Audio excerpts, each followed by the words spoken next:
आज चाहिँ कोरियाको एउटा व्यवस्थित बङ्गुरको खोरको बारेमा भन्दैछु। यो चाहिँ बङ्गुरले दाना खाने भाँडो हो। यो भित्र चाहिँ डाइरेक्ट पाइपबाट आउँछ र बङ्गुरले कति ठुलो सानो कति छ त्यो अनुसारको लेभल मिलाएर राख्ने हो।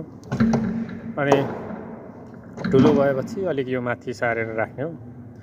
यसमा चाहिँ विशेष गरी चाहिँ यो बाहिरबाट आउने हावा अनि भित्रको तातो हावा चाहिँ कसरी मेन्टेन गर्छ भन्नेमा हुन्छ।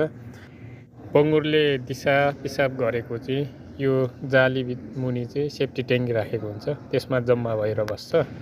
अनि बङ्गुरको लागि हावा चाहिँ यो फेरि बीज बाटोबाट चाहिँ यो ठाउँ यो जाली राखेको हुन्छ। यहाँबाट चाहिँ ठ्याक्क हावा आउँछ अनि यो यता दायाँ बायाँ चाहिँ छरेर जाने हो। अनि यो भित्र रहेको तातो हावा चाहिँ पङ्खा मार्फत चाहिँ बाहिर जान्छ। यो पङ्खाले गर्दा चाहिँ बाहिरबाट चाहिँ हावा तानेर आउँछ। हावा चाहिँ यो फेरि खोरको पछाडिको भागबाट चाहिँ यो जाली राखेको हुन्छ, यो चाहिँ हावा तानेर जान्छ यो मुनिबाट।